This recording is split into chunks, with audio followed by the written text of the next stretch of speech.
Projektihalduse karkassid, loengu teine osa ja siia ossa jääb, punkte jääb küll suhteliselt vähe, aga kestvuselt on see üsna pikk loeng.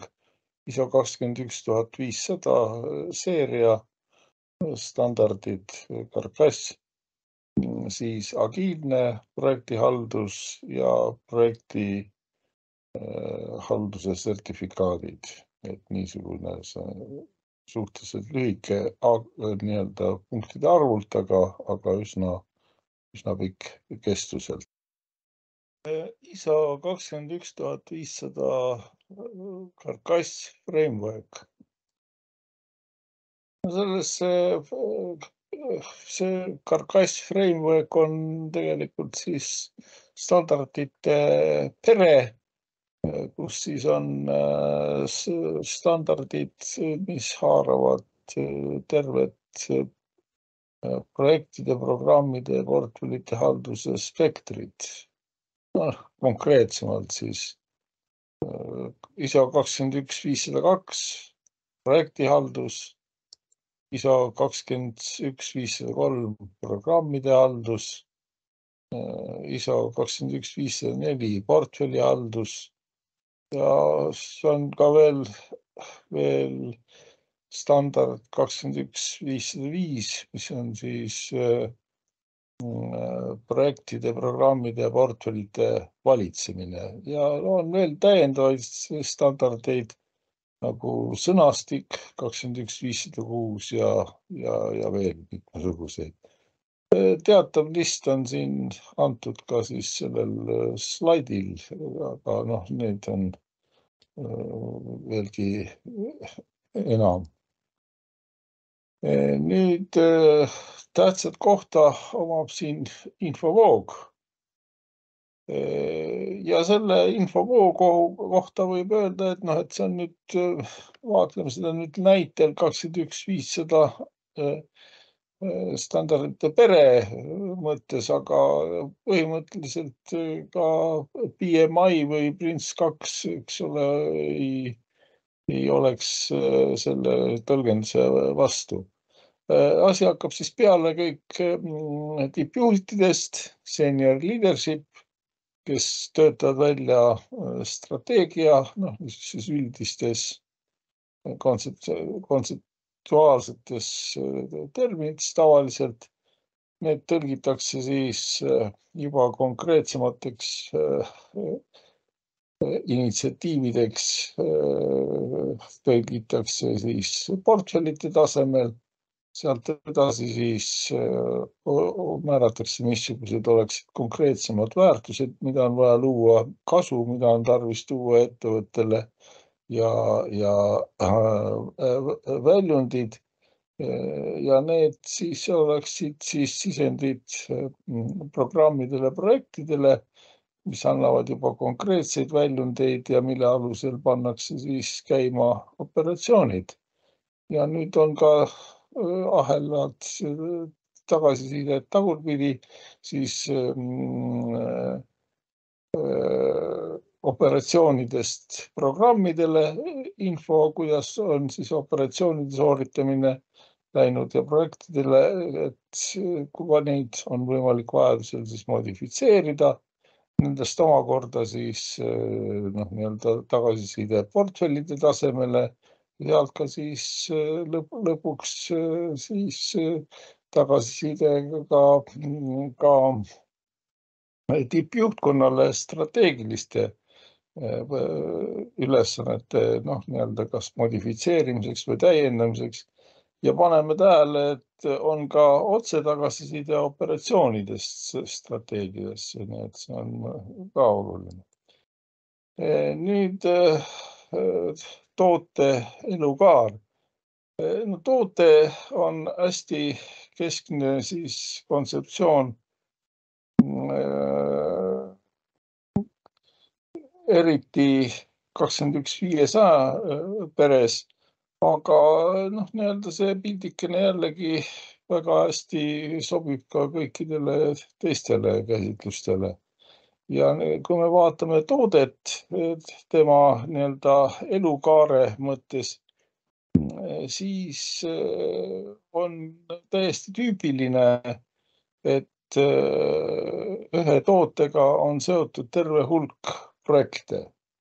Ja nii-öelda kõige lähteprojekt, kõige esimene projekt oleks siis, kui luuakse mingisugune lähteversioon. Kui tänapäeva silmas pidada, siis Lean Startup, timitud idufirmanduse ideoloogia järgi, siis, mis realiseerib siis kas siis inimel viable product idee või midagi hästi lihtsat. Ja nüüd edasi toimub siis järgnevalt siis selle toote täiendamine mitmesuguste projektide ka kuni lõpuks on ka niisugune projekt vajalik, mis on seotud selle toote kui niisuguse mahakandmisega. Ja nüüd me võime vaadata siis programmide seisukohalt vähemalt kahte faasi. Esimene faas oleks, mis on seotud selle toote loomise ja arenguga, growth. Ja teine programm oleks siis, mis on seotud selle toote stabiilsuse, küpsuse ja mahakandmisega. Ja nüüd nii-öelda mõlemad faasid siis on siis portfelli halduse valitsemise all. Et niisugune oleks siis see ideoloogia, mis on siis tootearenduse nagu niisugune põhiline mõiste, toote elukaar projektide, programmide ja portfelli mõttes.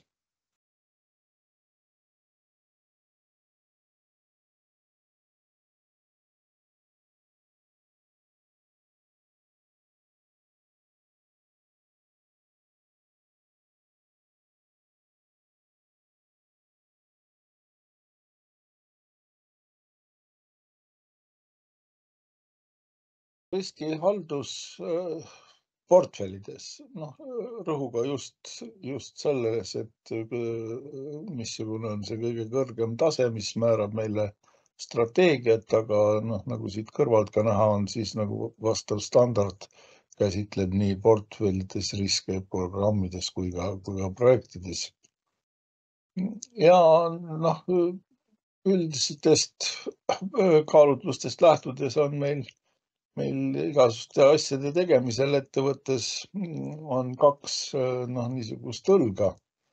Üks on see, et me tahame oma tegevusega ettevõttele luua väärtust, aga seda me ei saa teha nagu pimesi, vaid peame arvestama sellega, et igasugused meie tegevused on seotud ka riskidega, nii et ja see loodav väärtus ja missuguseid riske me selle juures võtame, peavad olema tasakaalus. Kui me võtame liiga suuri riske, siis sellisel juhtumil võime terve ettevõttega nagu riskida, ettevõtte saatus võib olla juba küsimärgi all. Aga samal ajal, kui me jällegi liiga väikseid riske võtame, siis võib-olla ei suuda me piisavalt väärtusi luua. Et selles mõttes siis riskihaldus nii-öelda portfellite ja programmide projektide puhul on hästi tähtis, et me peame vaatama seda tasakaalumomenti kogu aeg, et me teeksime niisuguseid ettevõtmisi, mis hoiavad siis nii-öelda riskid ja loodava väärtuse teatavas tasakaalus. Ja nüüd, kui siis sedasama nagu mõtet siin nagu jätkata, eks ole, siis lõpuks riskide nii-öelda realiseerumine ettevõtte jaoks on paljudel juhtudel operatsioonide tasemel. Aga nüüd, missugused riskid on siis operatsioonidel, see sõltub siis nendest projektidest, millega need operatsioone on loodud ja programmidest, millega siis on operatsioonide kimbud loodud ja portfellitest, millega siis on loodud need strateegilisi eesmärke realiseerivad projektide ja programmide kimbud. Ja kokkuvõttes on siis nagu siis meil ka eraldi YouTube'i loeng on Enterprise Risk Management, mis vaatab siis nii-öelda riske terve ettevõtte piirides, nii et nii-öelda kõik see on siis omavahel hästi integreeritud, nii-öelda riskihaldus, portfellid, strateegia, ka arhitektuur. Ja nüüd, kui vaadata seda portfellide, programmide ja projektide tegevust hästi nagu lihtsustatult, siis me võiksime öelda, et portfellide tasemel on meil tegemist programmide ja ka mõningal juhtumil projektide prioritiseerimisega. Vaatame, mis järjekorras peaks neid programme, projekte tegema. Nüüd programmi tasemel on tarvis erinevaid programme ja projekte koordineerida, et nad saaksid teineteise tulemusi kasutada ja vastavalt siis oleksid sünkroonselt nii-öelda loodud. Ja lõpuks projekti tasemel on siis saavutuste nii-öelda ettevõttes realiseerimine, value delivery ja nii-öelda need riskid siis on kõikidel nendel toimingutel, nii portfelli tasemel kui programmi tasemel kui ka projekti tasemel. Ja kui nüüd portfelli taset, mis meile kõige olulisem on kokku võtta, siis nii-öelda probleemid hakkavad sellest peale, et meil on tegemist nii-öelda tõsise määramatusega ja portfelli riskid on siis seotud strateegiliste eesmärkide saavutamisega. Nii et kui need riskid on liiga suured, me ei suuda nendega toime tulla, siis võivad meie strateegilised eesmärgid jäävad saavutamata. Ja projektide riskihaldus ei olegi siis mitte midagi muud kui riskide nii-öelda käsitlemine niisugusel terviklikul tasemel alates nii-öelda strateegilistest riskidest ja lõpetades siis juba ka nii-öelda konkreetsete operatsioonide riskide. Agiilne projektihaldus. No see on selles mõttes hästi tähtis teema, et tänapäeva maailm üldse ja sealhulgas kogu meie tegevus on suhteliselt agiilne, nii et sellest ei saa ka projektide ja programmide portfellide juhtimine kuidagi üle ega ümber. No siin on kahe raamatukese need kaanepildid. Üks on PMI Agile Practice Guide, mis on siis nagu PMBOK-i agiilne täiendus ja teine on siis O'Reilly kirjastuse poolt Andrew Stellman ja Jennifer Greeni raamat Head First Agile ja nii-öelda see oleks siis nagu niisugune väga sõbralikus ja lihtsas stiilis kirjutatud raamat, mida siis võiks soovitada puha, kellel tahab agiilsusega natuke tuttavaks saada, siis võtta enda riiulisse.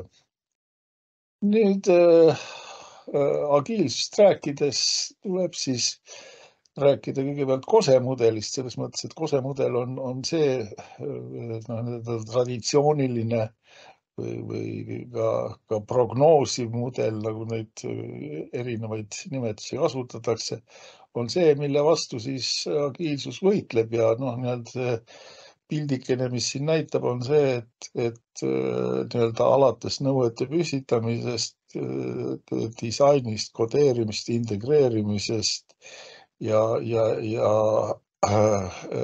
evitamisest kõik ühesõnaga faasid on noh, nii-öelda järgnevad üksteisele ja noh, nii-öelda tehakse selles mõttes sõltumatult, et kasutavad küll ära eelmise faasi tulemusi, aga noh, nii-öelda igaüks on nagu eraldi tegutseja, nii et mingis mõttes võib seda siis võrrelda teatejooksuga, igaüks annab siis teatepulga järgmisele jooksjale üle, kus juures siis no nii-öelda võistkonna tulemus sõltub sellest, kui hästi igaüks jookseb ja nende summaarne, aga niisugust rühma tegutsemist mingit ei ole. No ja siin on siis ka sellel slaidil välja toodud, et missugused on siis no niisugused põhilised iseloomustused, no et kindlasti see on siis järjestikprotsess, eeldab seda, et meil alguses on kõik teada, peak design upfront, alguses võime verega alla kirjutada nõuetele, siis tõsine testimine on võimalik ainult noh, nii-öelda pärast seda, kui kogu projekt on valmis. Ja noh, kindlasti on see väga dokumendi lembeline noh, nii-öelda tegevus, kosemudel waterfall.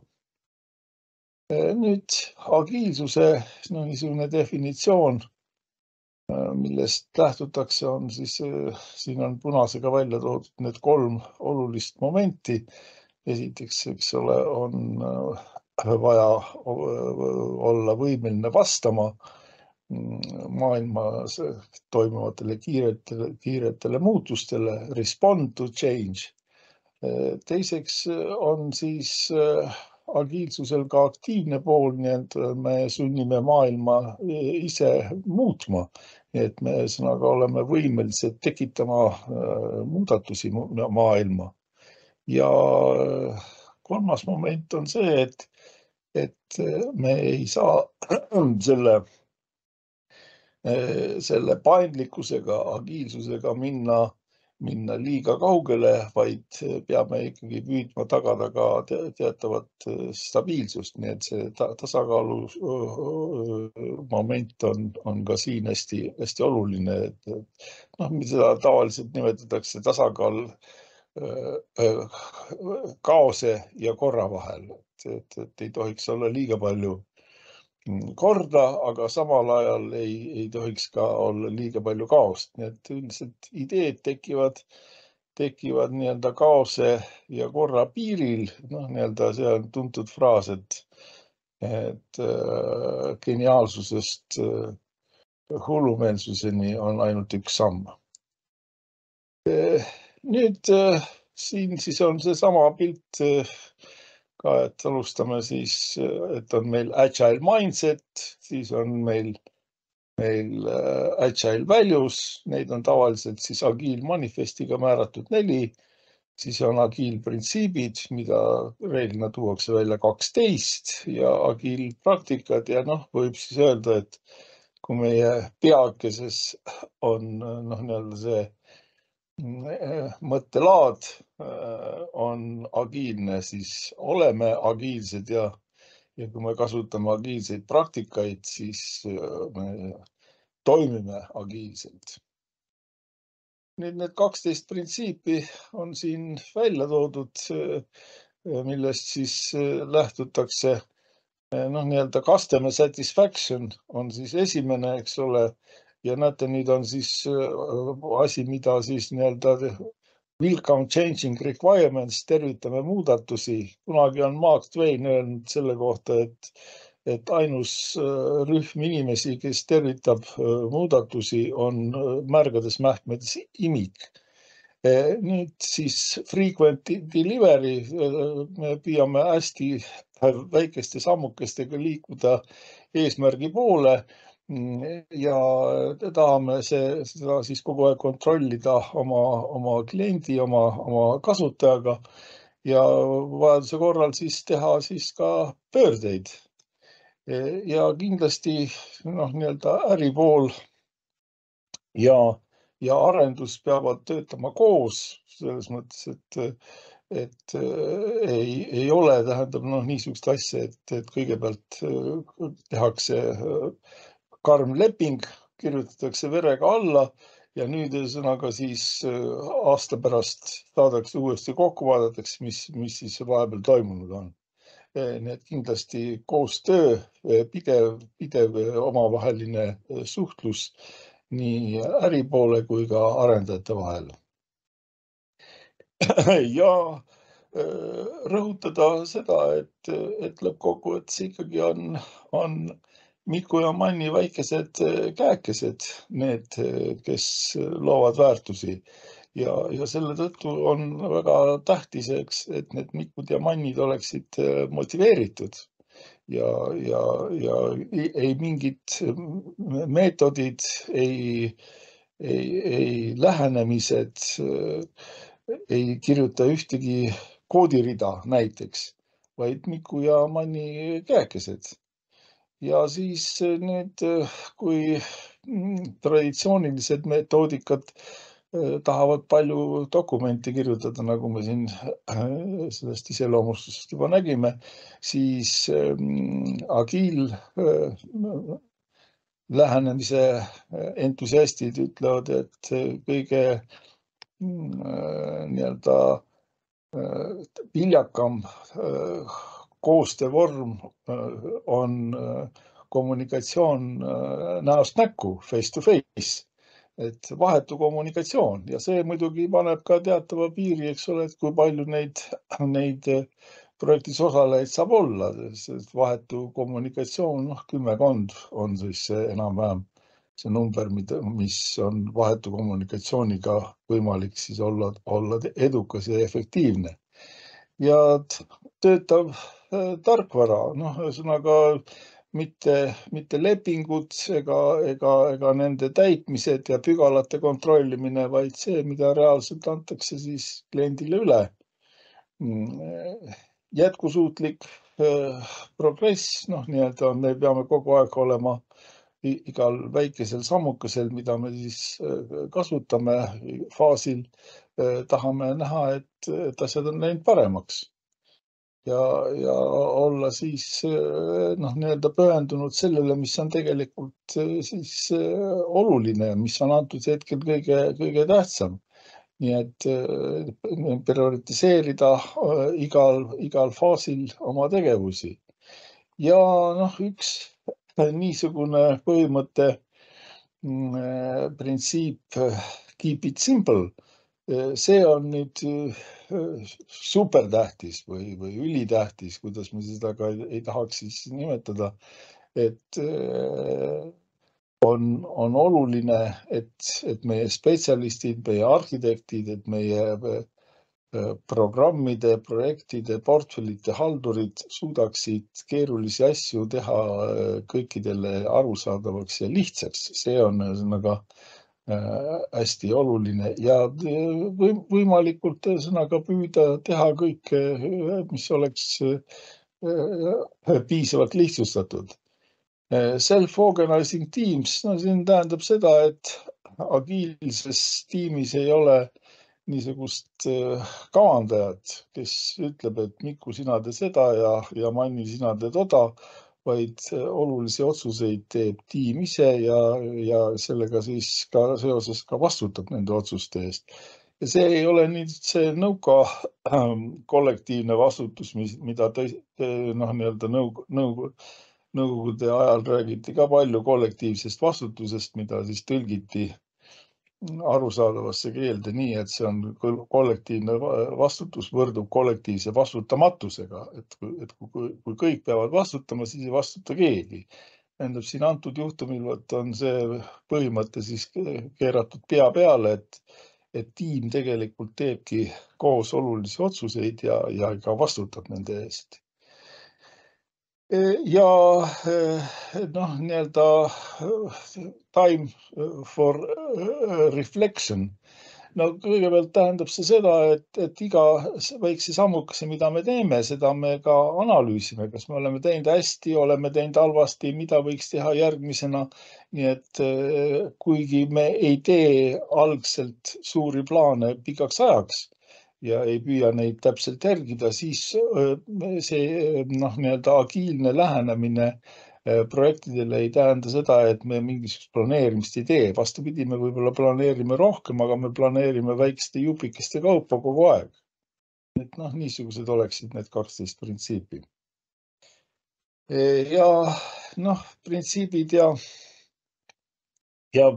praktikad, eks ole, noh, nii-öelda siin on siis väike noh, niisugune naljapilt, eks ole, et me võime oletada, et kõik läheb noh, nii-öelda täpselt nii, nagu me oleme plaaninud ja nüüd siin alluv kiidab siis ülemuse noh, nii-öelda suurepärast plaani heaks, aga noh, paraku nagu praktika on näidanud, et need traditsioonilised prognoosivad waterfalli kasemudeli põhised plaanid, need tihtipeale jäävadki täitmata. Nüüd on oluline pildikene see, et siin on siis vaadatud, missuguste noh, nii-öelda määramatuste ja keerukustega me võime olla kokku puutunud, nii et siit tekib siis teatav vajadus noh, nii-öelda ühtede või teist tüüpi meetodite kasutamisel. No kõigepealt X-teljel, abtsisteljel on siis märgitud, kui ebaselge on meie arusaamine noh, nii-öelda sellest probleemist. Tähendab, alates sellest, et on määramatus on väike, tähendab seda, et me oleme kõigest hästi aru saanud ja teiseks, et see määramatus on kõrge, et me suurt ei saa pihta, mis värk on. Ja teine on siis ühesõnaga, et teine telg, Y-telg, koordinaattelg oleks siis, kui määratud on siis meil siis nõuded, kas meil on ühesõnaga hästi teada madal määramatus nõuetel, teiste sõnadega me teame küllalt hästi seda, mida on tarvis teha, või siis on kõrge määramatus nõuetel, tähendab, me teame halvasti seda, mida on tarvis teha. Ja nüüd, kui me siis hakkame vaatama, siis missugused siin siis piirkonnad tekiksid, siis kõigepealt on lihtne piirkond, kus meil on tehniliselt on meil arusaadav, kuidas me seda probleemi peaksime tegema ja samuti on need nõuded küllalt hästi määratud, nii et ühesõnaga see on meil tegemist lihtsa probleemiga, antud kontekstis nimetatud, defineeritud lihtsa probleemiga, mis tähendab seda, et traditsioonilised lineaarsed meetodid, kus on kõik algusest peale on määratud, waterfall, traditsiooniline prognoosimetoodika, see on täiesti okei. Nüüd, kui meil on teine äärmus, on hästi ebaselge, kuidas nii-öelda tehniliselt me peaksime oma probleemi lahendama ja ka nõuded on määratud noh, nii-öelda ebaselgelt, et me ei saa päris hästi arugi, mida me peame tegema ja ei saa ka aru, missuguste vahenditega. Siis võiks öelda, et see on noh, nii-öelda kaose piirkond, mis on siis noh, nii-öelda võib niisuguseid projekte küll olla, aga nende käsitlemine nõuab noh, nii-öelda eraldi lähenemist, see on fundamentaalsed riskid. Nii et on kõigepealt siis kaks noh, niisugust äärmuslikku piirkonda, üks on siis lihtne piirkond, kus me kõike hästi teame ja nii tehnoloogiliselt kui ka nõuete seisukohalt. Teine on, kus me siis midagi ei tea, ühesõnaga me ei tea ei seda, mida tarvis teha õieti on ja me ei tea ka, kuidas seda peaks tegema. ja see on siis nüüd 2 nagu äärmuslikku punkti. Aga siia vahepeale jäävad siis need, kus me siis ühesõnaga kas on nõuded meil küllalt hästi määratud, aga tehnoloogiliselt meil on ebaselge, kuidas me peame tegema. Või siis on tehnoloogiliselt meil selge, kuidas me peaksime seda asja probleemi püüdma lahendama, aga me ei tea päris õigesti, ei ole need nõuded püstitatud, mida me peame lahendama. No vot ja selles piirkonnas siis complex ja complicated piirkonnas siin siis töötavad siis agiilsed lähenemised, agiilmetoodikad.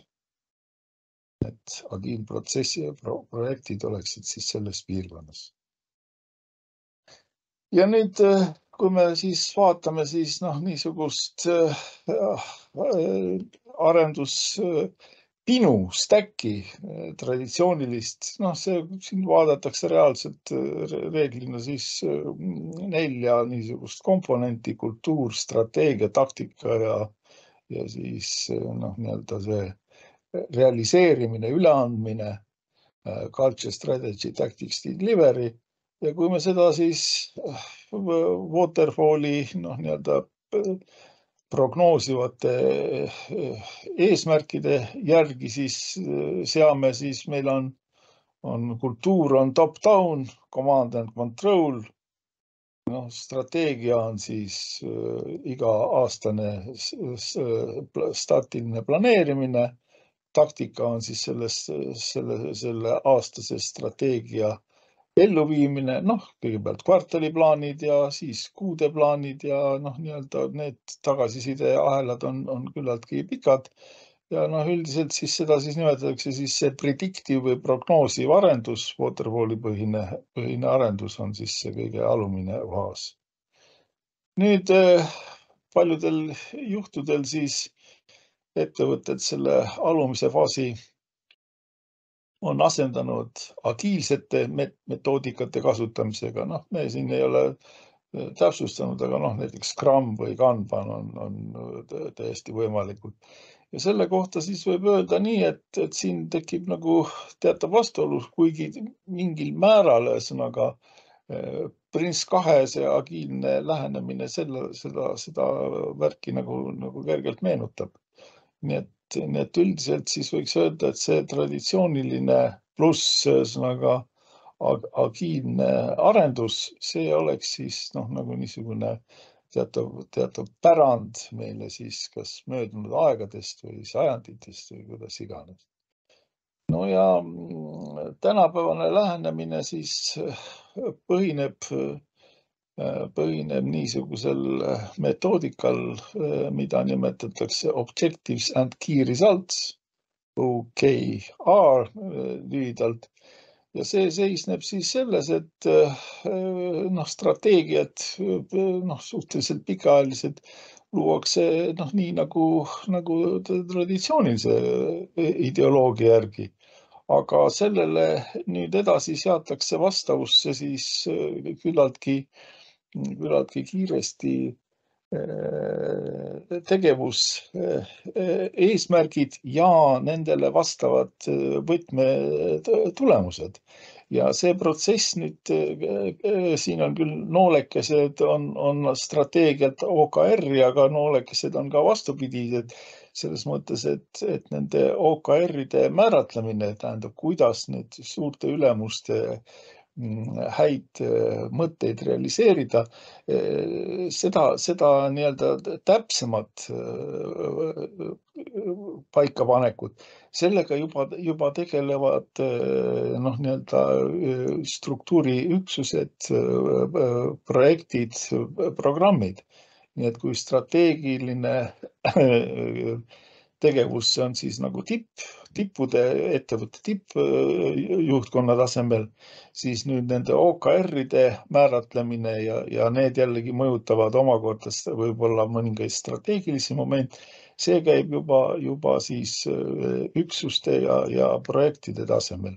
No ja siit määratakse siis ära siis, mida siis lõppkokkuvõttes, missuguseid toiminguid on tarvis teha, initsiatiive ja need annavad siis teatavad nagu juurdekasvud või arengud meie ärivõimekusele. Nii et ja OKR-id põhimõtteliselt on siis nagu investeerimiskohad, näitavad ära siis, mida on siis tarvis, kuhu on siis tarvis raha panna. Ja need initsiatiivid siis ei olegi mitte midagi muud kui toimingud, mille abil me saame siis vajalikke ärivõimekusi kasvatada. No ja siis nüüd kokkuvõttes hakkaks siis see kohandatud, kaasajastatud stack pinu välja nägema nii, et kultuur oleks ka meil nüüd põhineb nii-öelda tiimide autonoomial, kes on võimelised tegema siis olulisi otsuseid ja nende eest vastutada, nagu me agiilprintsiipidest rääkisime, strateegiale vastavusse seadme OKR-id. Nüüd edasi taktika, siis on agiilne selles mõttes, et on soositud eksperimentide tegemine ja nende eksperimentide mõte on siis niisugune, et me võime võtta ka ette küllaltki riskantseid samme ja pärast niisugust lühikest katsetust tulla järeldusele, et oi, et see tee ei olnud hea, astume tagasi, valime mingisuguse teise tee. Nii et short feedback cycles, et küllaltki kiire tagasiside ja me nagu lubatud on meil eksimised, nii et ühesõnaga niisugune selle safe to fail, seda ka tihtipeale seda eksperimenti nimetatakse, et fail fast, et võimalikult kiiresti nii-öelda eksida, et saada aru, et me oleme valel teel ja siis korrigeerida. No ja siin siis agiilne arendus, Scrumid, Kanbanid ja kõik muud metoodikad on omal kohal täiesti. Ja nii-öelda siis need juba lähtudes siis strateegiast on siis agiilsed eesmärgid, mis tähendab seda, et need eesmärgid ei ole raiutud kivisse, vaid nii-öelda OKR-i protsessis võivad ka olla muudetud. Et OKR on siin siis tähtsat kohta ja selle kohta oli ka YouTube'is eraldi strateegialoeng, kus nendest OKR-idest on pisut rohkem juttu. Ja nüüd, kui neid projekte siis nüüd vaadata, siis siin natuke oleme sellega juba tegelenud, siis näete, siin on siis niisugune värk, et kõigepealt on siis eesmärk, kas on selge, ei ole selge, siis on lahendus, kas on selge, ei ole selge. Nüüd, kui on eesmärk selge, lahendus selge, siis on meil traditsioonilised projektid. See oleks siis meil kõige esimene nii-öelda kvadrant. Nüüd, kui meil on eesmärk on selge, aga pole selge, kuidas seda teha, siis on meil agiilprojektid, nii-öelda. Kui meil ei ole selge ei eesmärk ega see, kuidas teha, siis on meil tegemist äärmiselt keeruliste projektidega. Tähendab, ja kui meil on lahendus teada, aga me ei tea, mida me tahame saada, siis on meil tegemist MXTRI projektidega ja see on siis nii-öelda see sõnakene on siin saadud nii, et on siis kirjutatud ekstreem tagurpidi. Eks ole, kui te hakkate vaatama, siis on ekstreem on tagurpidi, nii et on ekstreemsed projektid, kus me mitte midagi ei tea, aga kui me ühesõnaga teame seda lahendust, aga ei tea, mida me tahame selle lahendusega saada. No vot, see tundub esialgu, et on kummaline, et me alustame niisugust projekti, tähendab, kus me ei tea, mida me tahame saada. Me teame vahendeid, aga see võib olla tänapäevases tehnoloogilises maailmas mitte isegi väga haruldane, et on olemas mingisugune uus tehnoloogia ja nüüd ettevõte tahab uurida, et kas me seda ikkagi võiks ka enda huvides kasutada, aga siis me peaksime aru saama, mis asja me tahame selle tehnoloogiaga teha. Ja kui me siis vaatame siis nii-öelda siis seda määramatus ja keerukus kasvab meil ühesõnaga traditsioonilistest projektidest ekstreemsete projektide poole. Riskid suurenevad samuti traditsioonilistest projektidest ekstreemsete projektide poole. Tähendab, kas õnnestub, ei õnnestu, me ei tea, eks ole. Nüüd suhtlus läheb järjest keerukamaks sellisel juhtumil, kui me satume keerukate projektide maailma.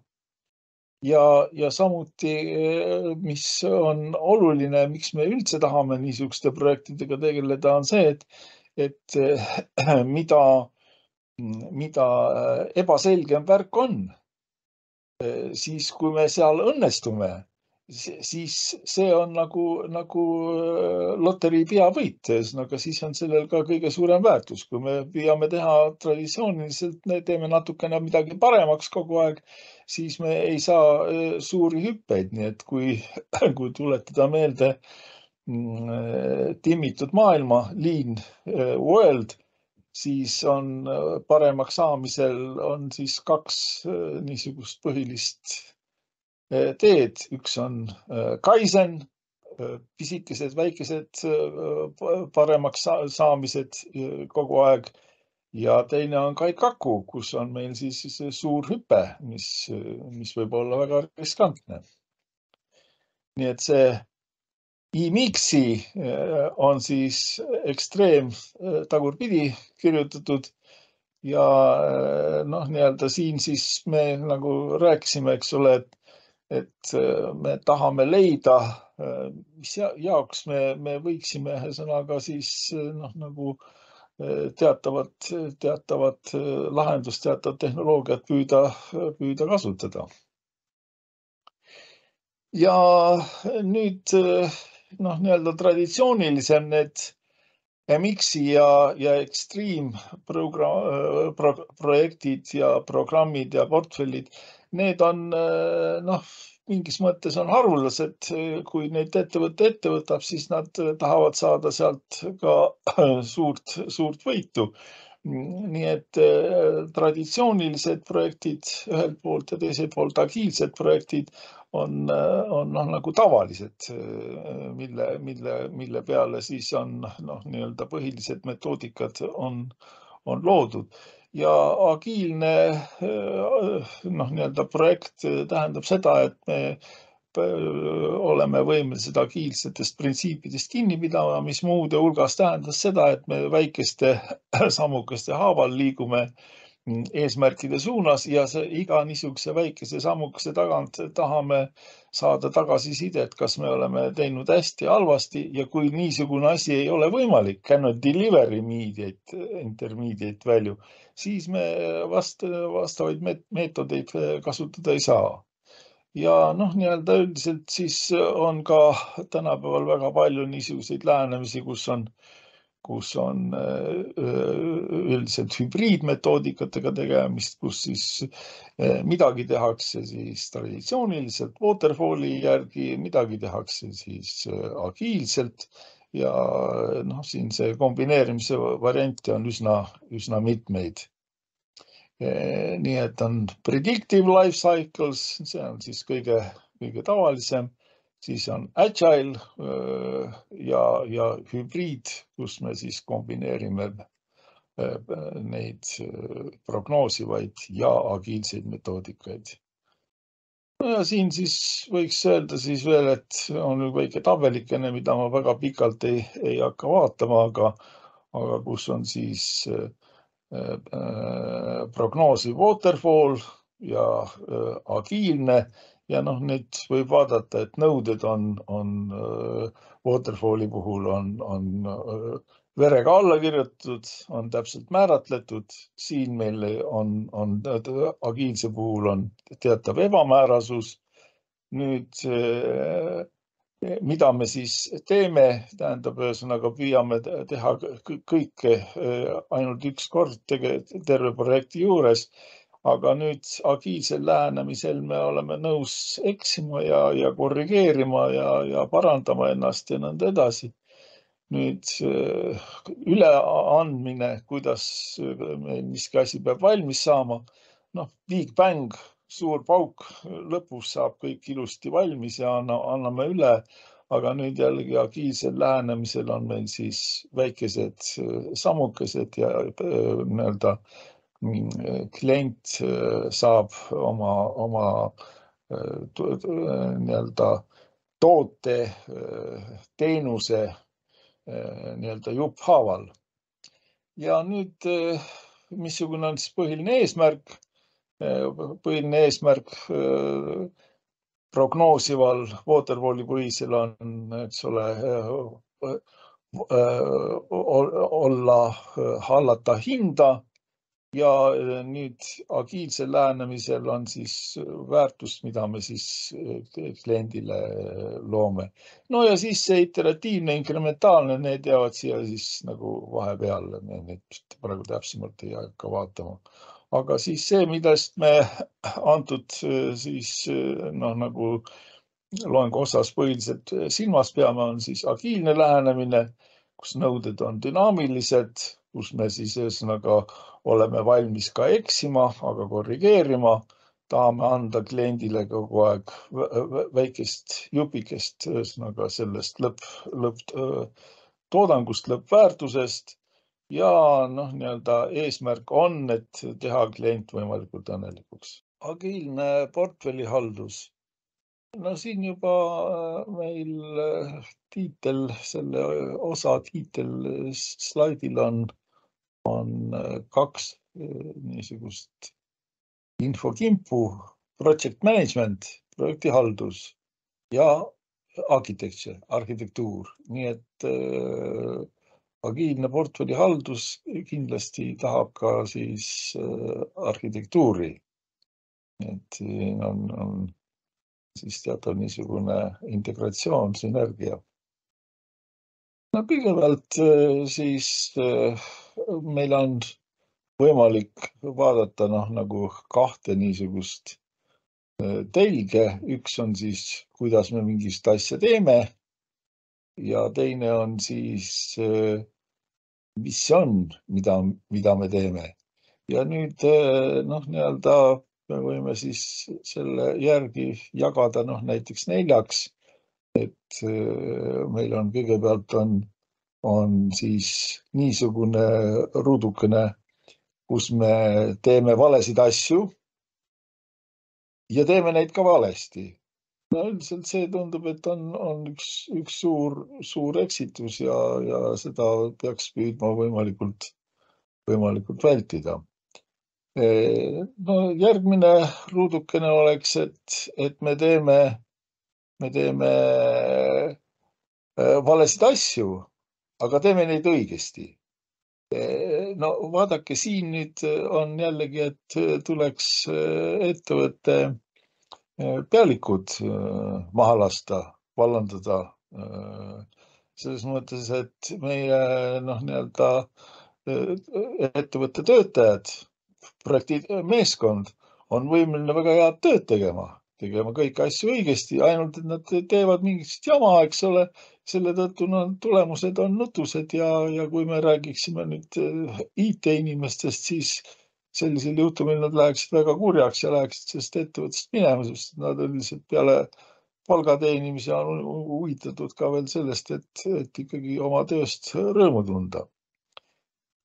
Nüüd, kui me teeme õigeid asju, aga teeme neid valesti, mis tähendab seda, et meil on need projektimeeskonnad on mingisugused käpardid, strateegid on kõik pannud õiged asjad, eks ole, paika, aga nüüd äpud ei saa nii-öelda korrektselt neid tehtud. Jällegi on paha värk, eks ole, tulemust me ei saa. Ja võib öelda, et kõik need kolm seni vaadeldud ruudukest, need on siis niisugused, kus üldiselt on tegemist mingisuguse jandiga, nii et me ei saa seda tulemust, mida me tahame, aga me tahaksime siis teha õigeid asju kõigepealt, eks ole. Strateegid on meile õiged suunad andnud ja teiseks on meie nii-öelda näiteks arendajad, IT-inimesed on ka head, need realiseerivad need ka õigesti, nii et see oleks meie nagu mõte. Ja nüüd see agiilne portfellihaldus siis peakski meil siis püüdma tagada seda, et me teeksime kindlasti kõigepealt õigeid asju ja püüdma kaasa aidata ka sellele, et me saaksime neid õigesti teha.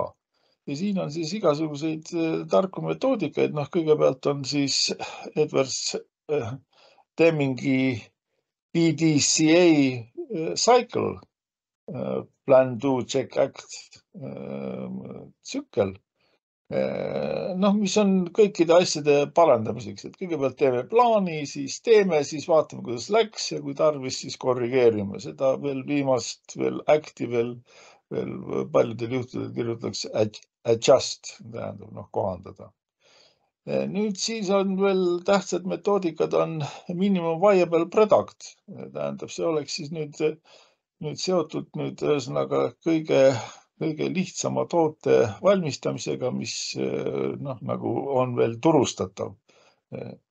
Aga see nüüd on küll suhteliselt klassikaline mõiste, mis on nii-öelda agiilses maailmas kasutusel, aga viimasel ajal on just tänu niisugusele metoodikale, mida me siin ka vaatasime, kus nii-öelda kui vaadata toote elukaart, eks ole, siis toode areneb teatavate featuuride lisamisel mitmesugustest projektidest läbi ja lõpuks ta siis ka meil selles näites kanti ka maha.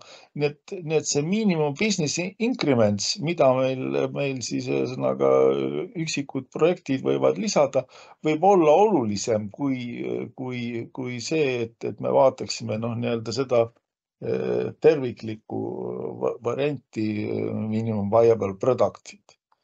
Ja vaadake, siis on siin veel on selle agiilse portfellihalduse puhul on hästi tähtis mõiste on, et kuidas raha ja muid ressursse jagatakse.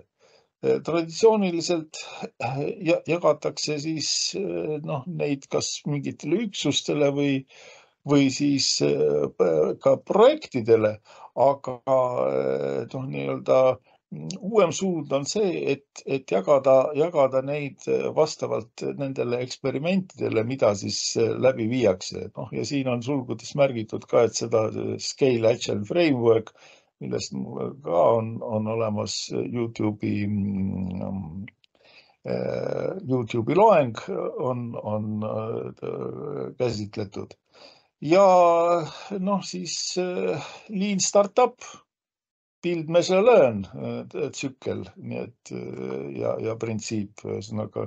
Näete, see meenutab üsna PDCA-d, ainult et plan on nagu jäänud ära, nii et ühesõnaga startupidel on nii kiire, et selle traditsioonilist planeerimist nagu ei tehtagi peaaegu ja hakatakse kohe miskisugust asja valmis tegema.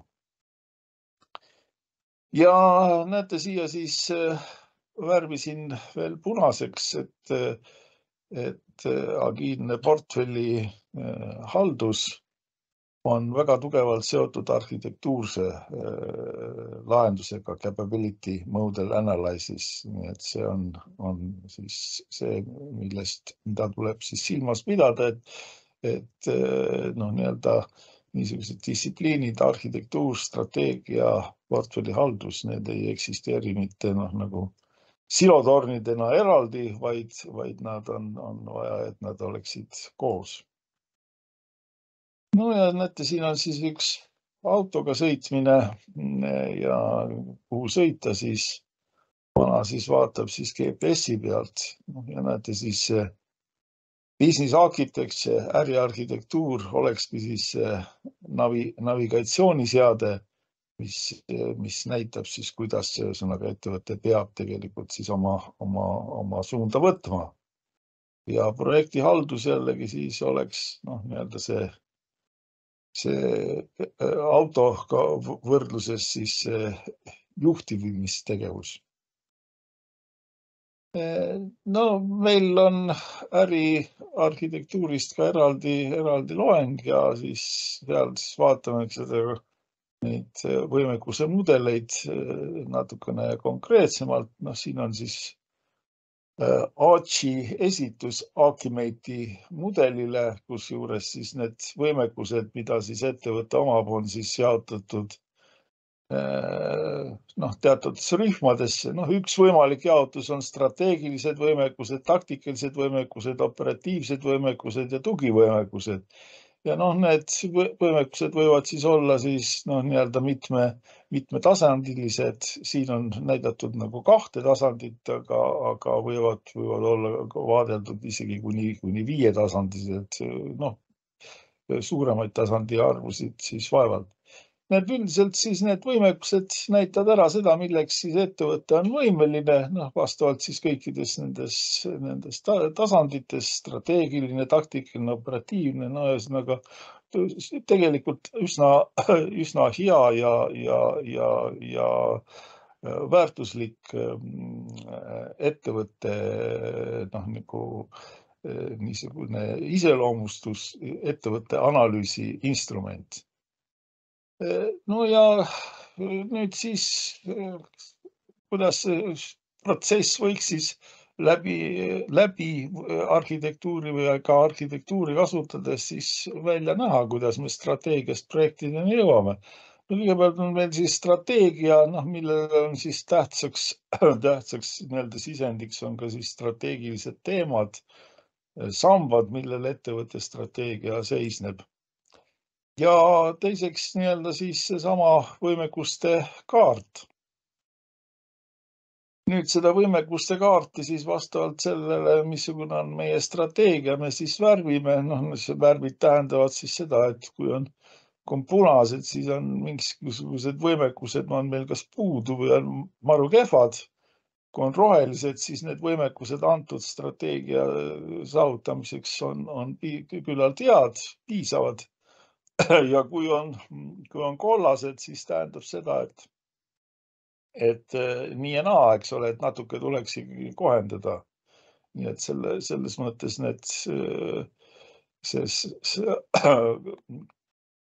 nii-öelda värvitud võimekuste kaart annab küllalt hea ettekujutuse sellest, mida tegelikult ettevõte peab strateegilise plaani elluviimiseks tegema. Ja nüüd, kui see värvitud võimekuste kaart on siis meil siis nagu niisuguseks teatavaks tegevusjuhiseks, siis selle järgi meil on üsna hea, tähendab minna üle siis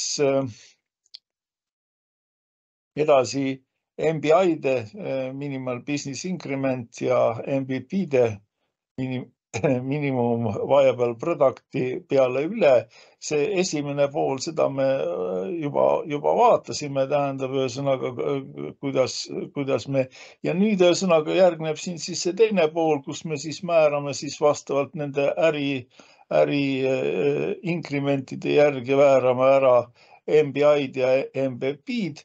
Edasi siis on tarvis neid juba lahutada featuurideks, kasutajalugudeks ja nõnda edasi. Nii et ühesõnaga niisugune hierarhiline lähenemine, mis lähtub siis nii-öelda strateegiate esitusest ja strateegiate nii-öelda täpsustamisest läbi OKR-ide, nüüd juba edasi MBI-d, MVP-d, need kõik see on siis ühesõnaga antud käsitlusega siis üsna mõistlik lähenemine. Nii et vastavalt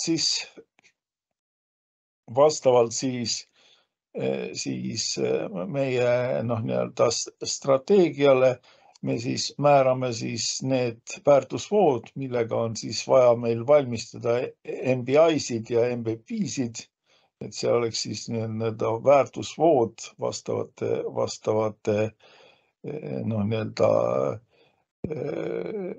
ärielementide loomiseks.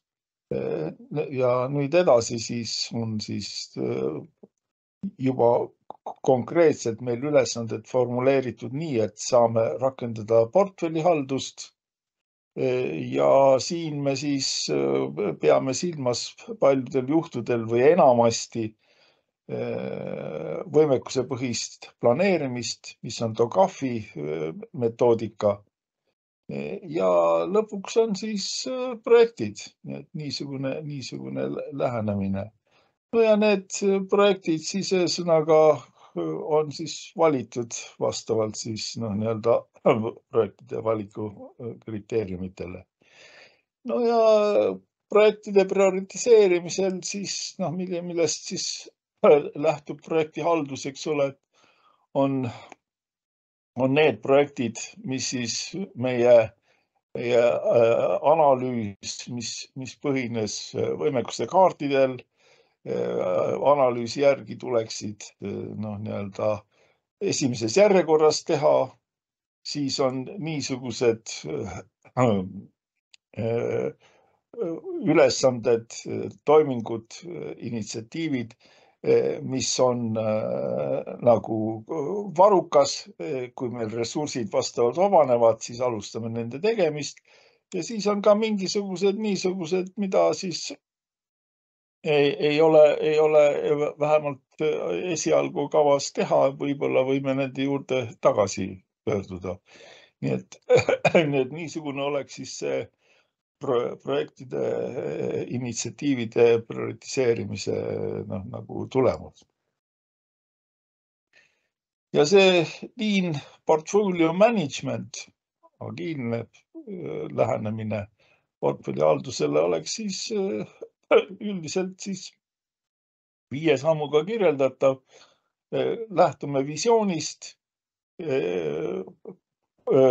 prioriteetide paikapanek vastavalt siis Objective and Key Results OKR-i ideoloogiale ja siis kuidas me rahastame mitte projekte, vaid initsiatiive, tiime.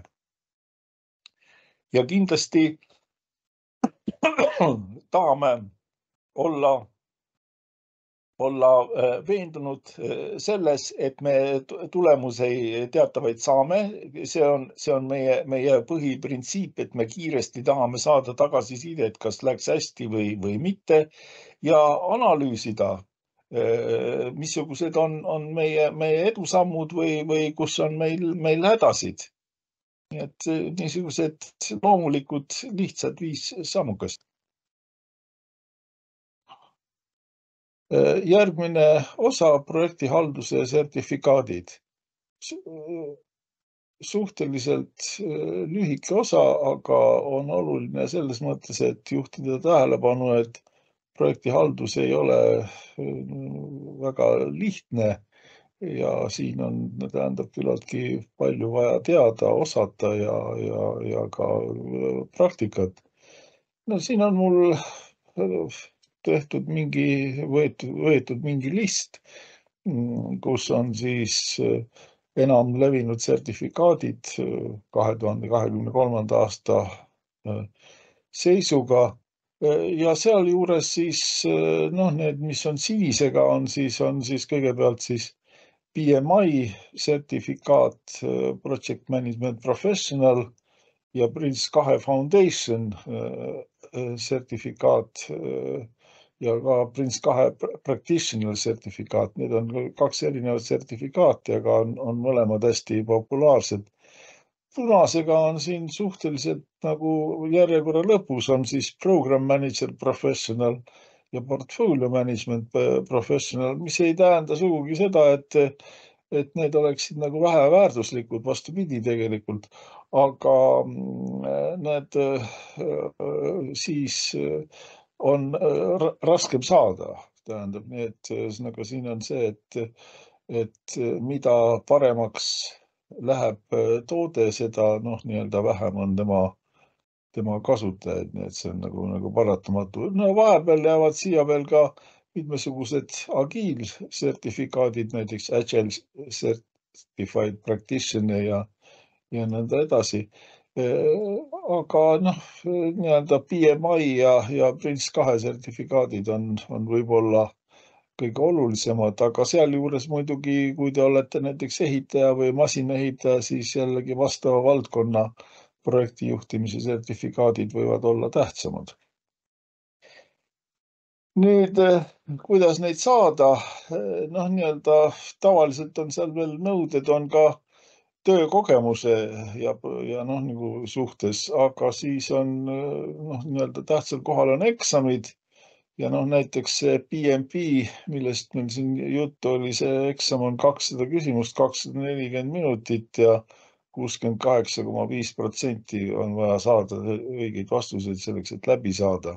Prince2 Foundation 60 küsimust, 60 minutit ja 60%. Prince2 Practitioner 70 küsimust, 150 minutit, 60% läbisaamiseks. Ja näete, need ei ole sugugi lihtsad nõuded ja mingil määral annavad nagu ettekujutuse sellest, et näiteks project-based learning, mida meie ülikool kaasa arvatud, aga ka teised ülikoolid harrastavad, see muidugi ikkagi vähemalt projektidest, nende juhtimisest, nende haldamisest arusaamist piisaval määral ikkagi kindlasti ei tekita, nii et kui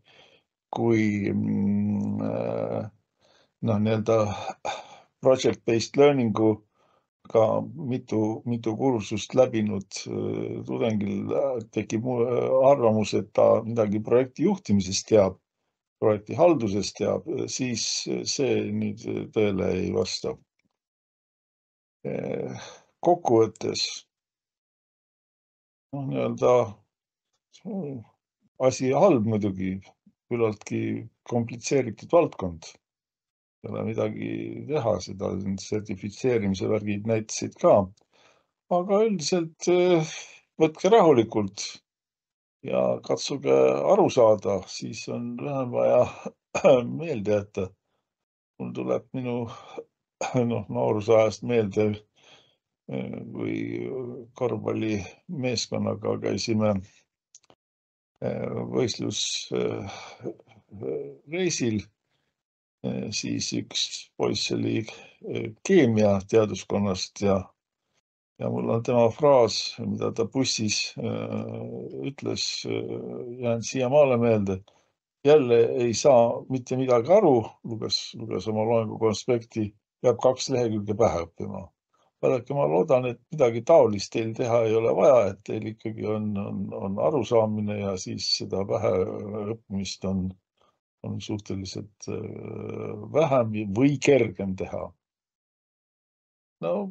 Projekti juhtimise nii-öelda tuleviku ennustamise värk, nagu te näete siis, et minevikus oli nii-öelda põhiline projekti juhtimise värk, siis nii-öelda tänapäeval siis formaliseeritud, mida siis ka siis PMI ja Prince2 endas ja ka ISO 21500 endas kajastavad. Aga tulevikku nähakse ikkagi, et projekti juhtimine kui strateegia instrument, et niisugune oleks siis tulevik. Nüüd projekti juhtimine kui strateegiline kompetents.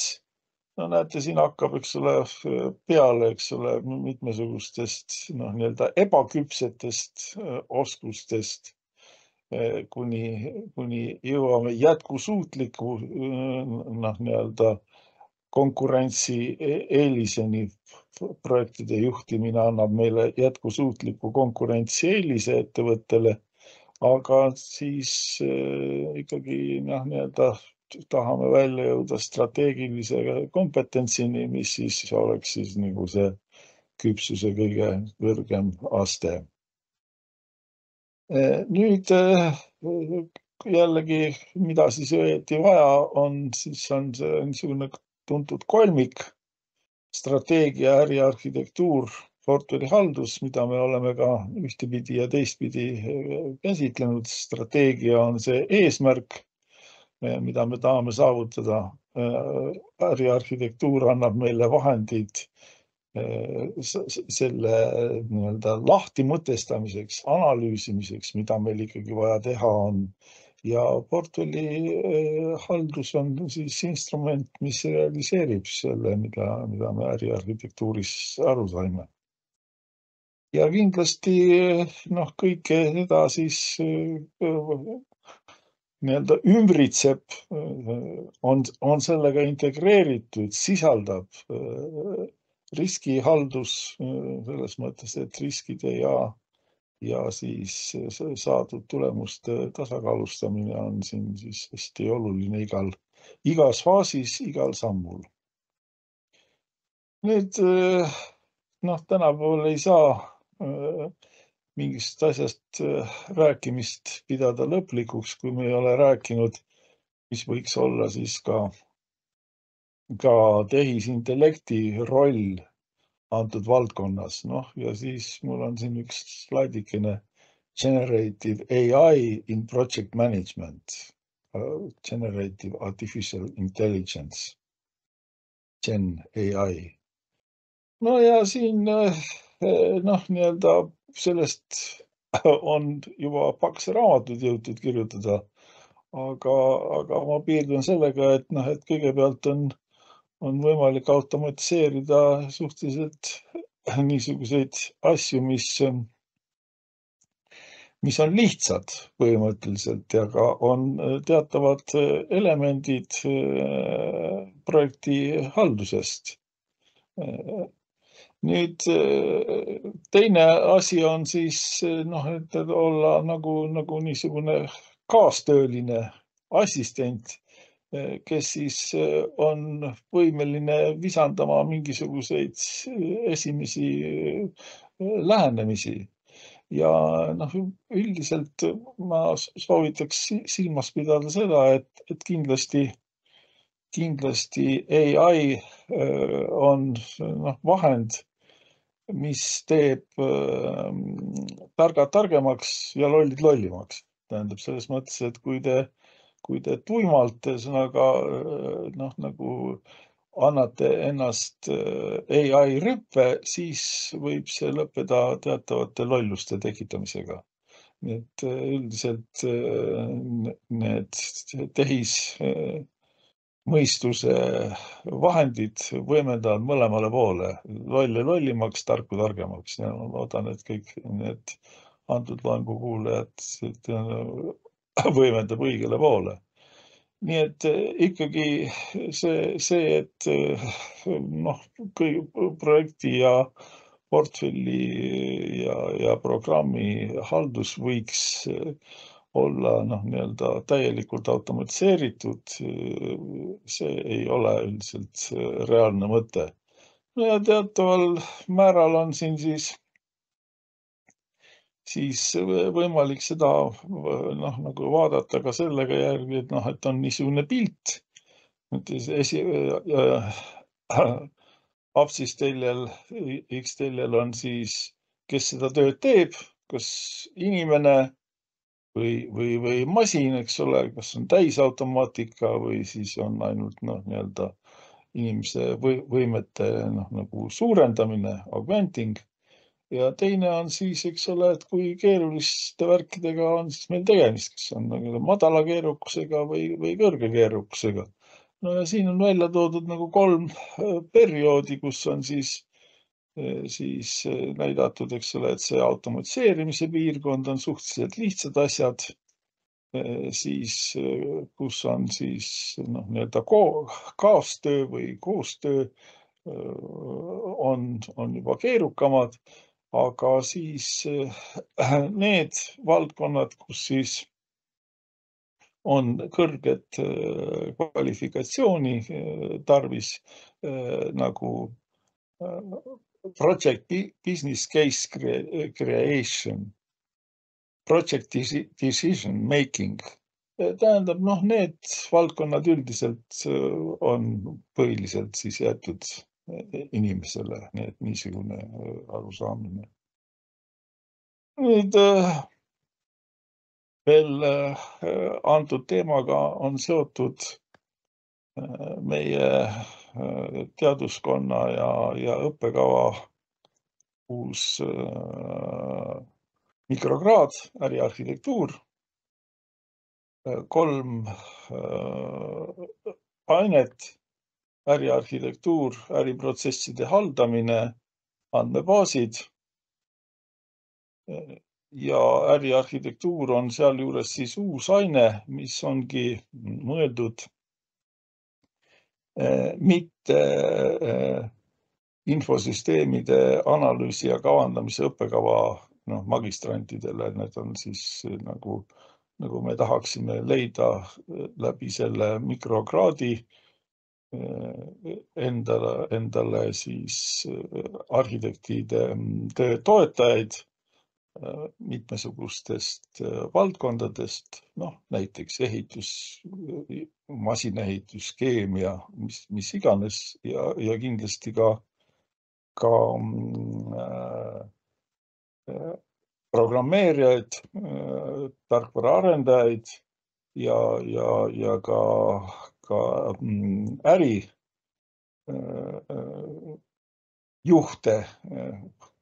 potentsiaalseid, kes siis oleksid, ühelt poolt oleksid siis spetsialistid ja ärijuhid, oleksid siis ülalt poolt arhitektid vahepeal ja siis tarkvaraarendajad, programmeerijad, realiseerijad oleksid siis see viimane nivoo ja oleks hea, kui kõikidel oleks võimalik siis mingisuguses enam-vähem ühises arusaadavas keeles, milleks olekski siis äriarhitektuuri keel rääkida. Ja need siis, see aine tuleb lugemast esimest korda 2024. aasta kevadel ja mikrokraad käivitub ka esimest korda sellel kevadel. Nüüd see aine äriarhitektuur, see on niisugune aine, mis sisaldab rühmatöö. Võib arvata, et kuskil oleneb, kui palju neid tahteid on, 3–5 tudengit on siis rühmas ja peavad mingisuguse reaalse asja valmis tegema. Nüüd eksami hinne määratakse ainult rühmatöö alusel, nii et see on niisugune kursus, kus lõpphinde kujuneb rühmatööst 100%. Et on puhas project-based learning selles mõttes.